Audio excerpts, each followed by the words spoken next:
का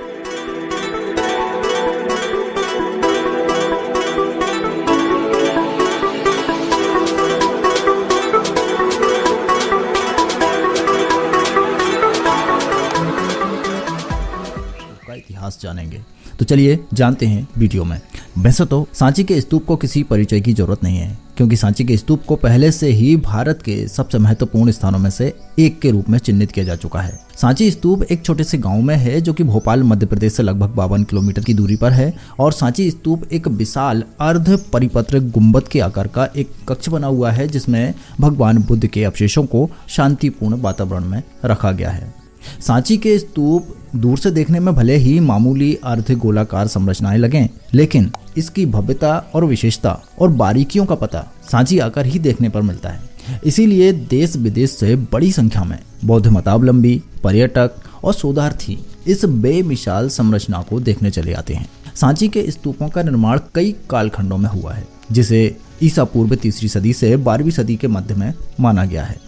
ईसा पूर्व 483 में जब गौतम बुद्ध ने अपना देह त्याग किया, तो उनके शरीर के अवशेषों पर अधिकार जमाने के लिए उनके अनुयायी राजा आपस में लड़ने झगड़ने लगे थे। और अंत में एक बौद्ध संत ने समझा बुझाकर उनके शरीर के अवशेषों के हिस्सों को उनमें वितरित कर दिया और समाधान किया। इन्हें लेकर शुरुआत में 8 स्तूपों का निर्माण हुआ और बौद्ध धर्म का प्रचार प्रसार इन स्तूपों को प्रतीक मानकर होने लगा। बौद्ध धर्म और उसकी शिक्षा के प्रचार प्रसार में मौर्य काल के महान राजा अशोक का सबसे बड़ा योगदान रहा है। बुद्ध का संदेश दुनिया तक पहुंचाने के लिए उन्होंने एक सुनियोजित योजना के तहत काम किया।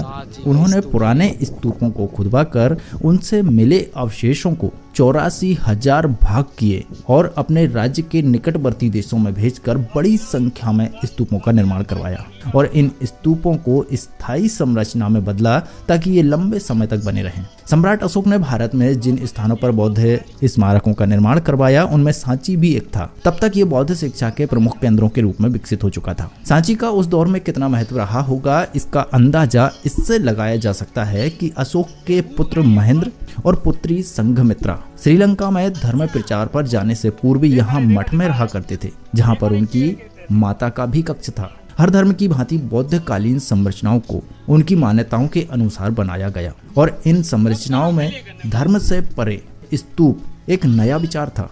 स्तूप संस्कृत और पाली से निकला माना जाता है, जिसका अर्थ होता है ढेर। आरंभ में केंद्रीय भाग में महात्मा बुद्ध के अवशेष रखकर उसके ऊपर मिट्टी और पत्थर डालकर इनको गोलाकार आकार दिया गया।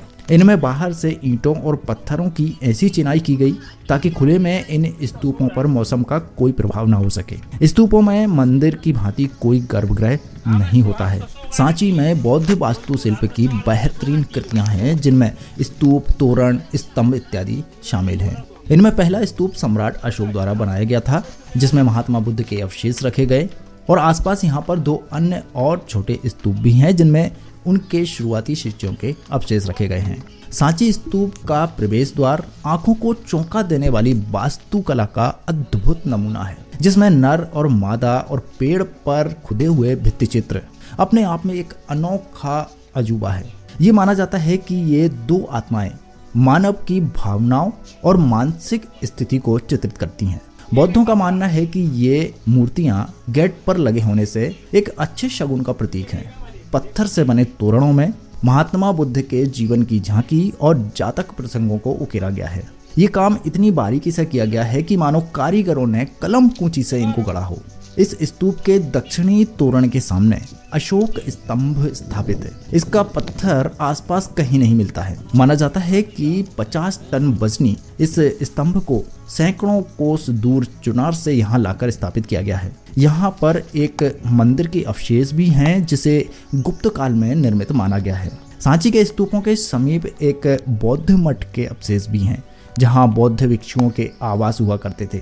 यहीं पर पत्थर का एक विशाल कटोरा है, जिसमें भिक्षुओं को अन्न बांटा जाता था। यहाँ पर मौर्य, शुंग, कुषाण, सातवाहन और गुप्तकालीन अवशेषों सहित छोटी बड़ी कुल 4 दर्जन संरचनाएं मौजूद हैं। शुंग काल में सांची में अशोक द्वारा निर्मित स्तूप को विस्तार दिया गया, जिससे इसका व्यास 70 फीट से बढ़कर 120 फीट और ऊंचाई 54 फीट हो गई।